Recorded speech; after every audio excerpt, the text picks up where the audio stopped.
देखिए, विशेष बात तो ये है कि आज का दिन जो है वो अब मासांत हो गया था अश्विन मास का, और कार्तिक मास की आज प्रतिपदा है। और इस दिन में पूजा आराधना करते हैं। और आउटर्स राज के यहाँ आए हुए थे तो उन्होंने तो 1.5 घंटा पूजा की। वो कहते हैं उनका रिवाज है कि आज की संक्रांति को इतनी बड़ी पूजा करते हैं। 5वां दिन फिर कल है 6ठा दिन। ये आज का दिन है। अभी आज की दिन की पूर्व संध्या आएगी और कल आपके महल्ला होगा।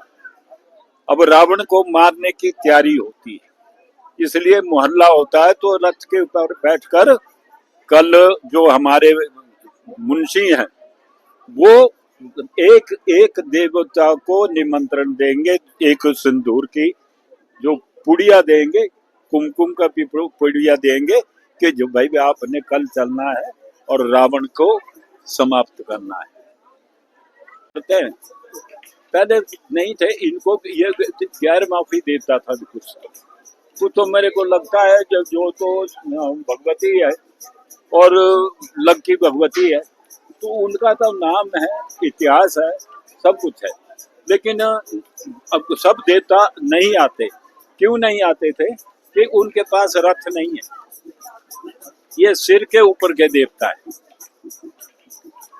सिर में उठाते हैं और उसके रथ नहीं है, तो इसलिए हो सकता है नहीं आते थे। रूढ़ हो गया, अब आते हैं, धीरे धीरे बढ़ रहे हैं। तो नहीं, वहाँ पर जो इनका इतिहास है ये तो मेरा अभी तो मेरे तो ध्यान में नहीं है ज्यादा बातें। मैं कल आपको बता कि ये महत्व तो बहुत है। 5 कुल देवियां जो है, सर्वप्रथम तो जो बड़ी भगवती है त्रिपुरा सुंदरी, वो अब जब हम मंत्र भी बोलते हैं तो त्रिपुरा सुंदरी का नाम लेंगे जरूर।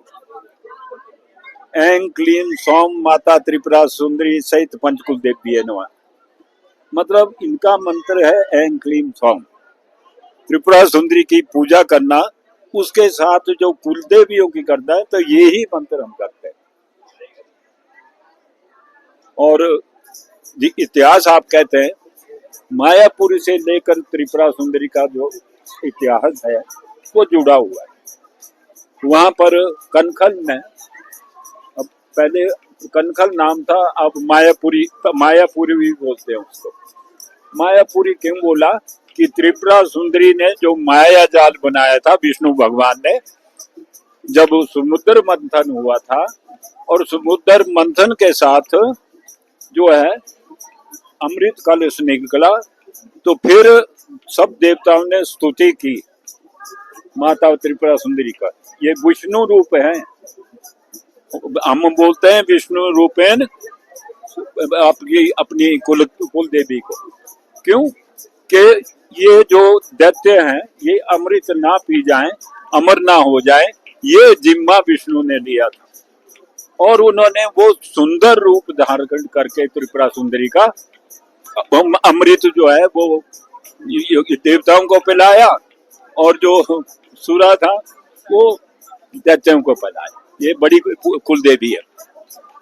उसके साथ इतिहास में जुड़ती है ये बात, बहुत लंबा चला जाएगा।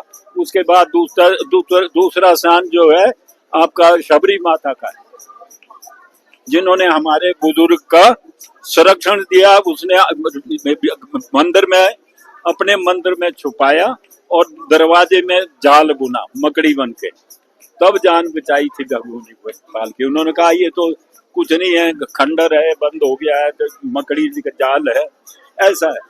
फिर आपके 2 चामचा, ये वोटों की देवती है, भूटान की। हम वोट देश बोलते हैं, या स्पीति को भी बोलते हैं, किन्नौर को भी बोलते हैं, ये भूटान देश है। तो वो दोनों बहनें आपके करजाम है।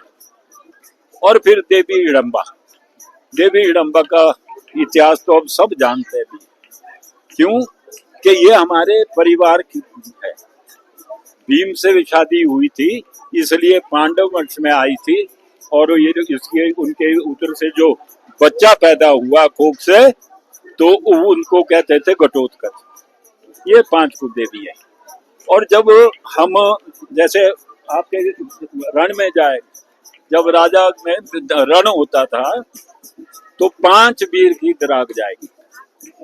जो आप एक करनाल देखेंगे, आपने देखी नहीं होगी ध्यान से, वो उसमें कई जगह तलवारों के घाव लगे हुए हैं और वो देवता उसको तोड़ने नहीं देता, बनाने नहीं देता।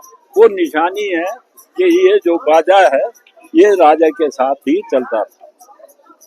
आज भी अब रघुनाथ के साथ चलते हैं और दराग में इनका आना आवश्यक है।